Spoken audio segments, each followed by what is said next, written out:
Well, first things first is when we first started, there was no such thing as Reels. So the type of content that you would tend to create would obviously just be like either still images or stories, or do you remember IGTV? Yeah, bro, that was shit. Yeah. So IGTV, for those of you who don't know, you're too young for this one. Yeah, it was basically Instagram's direct competition at the time was YouTube. So what Instagram thought they wanted to go into was more long form content. So they allowed anywhere upwards of like 10 to 15 minute videos on IGTV.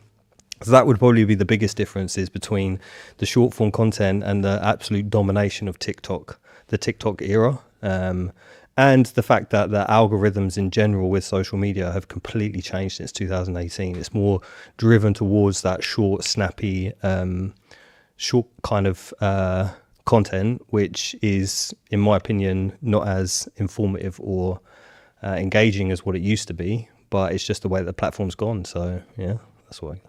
So I'd also give some more context. Why do you think mine/our content did well at the beginning? Okay, so I think probably the main reason for that is because there wasn't really anyone in the space at that time who was leveling up their like production value in regards to content. Most people were just filming back then, which would have been on like maybe an iPhone 6 or something stupid.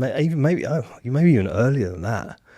But you have to bear in mind, like the quality of the videos people were putting out on Instagram at that time was horrendous. So when I came in with the concept of, oh, hey, let's film on a DSLR camera at the time, you were actually skeptical of it to begin with because it was such a long process. And I remember the first few times that I would do it, we would go to the gym, we'd train, I'd film your sessions for you.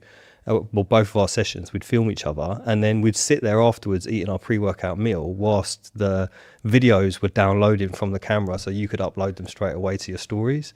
But the minute we did that was kind of like, I feel that's where the first shift came in from, like, not necessarily your growth on social media, but what I think is like what people perceived you as on social media, because at that time you were probably doing exactly the same thing as what everyone else was doing, just filming some behind the scenes stuff on the stories or putting out informative content. But then the minute we started filming and taking that production up to another level, it kind of separated us away from the noise, if that makes sense.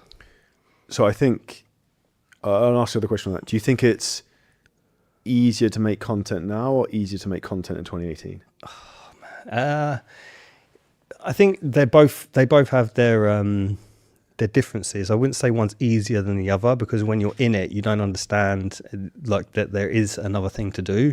I think to be able to gain traction back then was even saying that, if I think about it, gaining traction back then was probably easier because you could utilize tools like shout out pages and stuff like that, which don't tend to work as much anymore. But the amount of content that you can create now and how easy it is and the amount of people that potentially would see it is completely different to 2018. In 2018, you were basically just dependent on your already followers seeing what you would put out on social media, whereas now the algorithms actually want to push you out to other people who don't originally follow you. So I think there's a difference they both have their unique differences. They probably are both just as hard as each other. It's just they're completely two different opposites. So I think in 2018, I remember doing a lot of stuff like shout outs where people would like share each other on their stories, get each other to follow you. Whereas now that would be a way to kind of grow your account.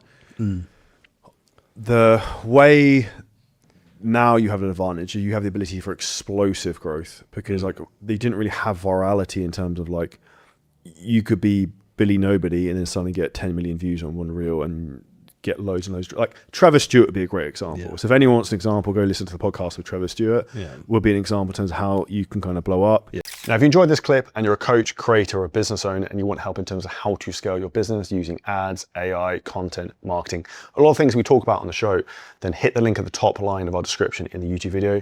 You can book on a call with us and we'll walk through the whole process, audit your business and show you where there's huge, huge opportunities for you to scale.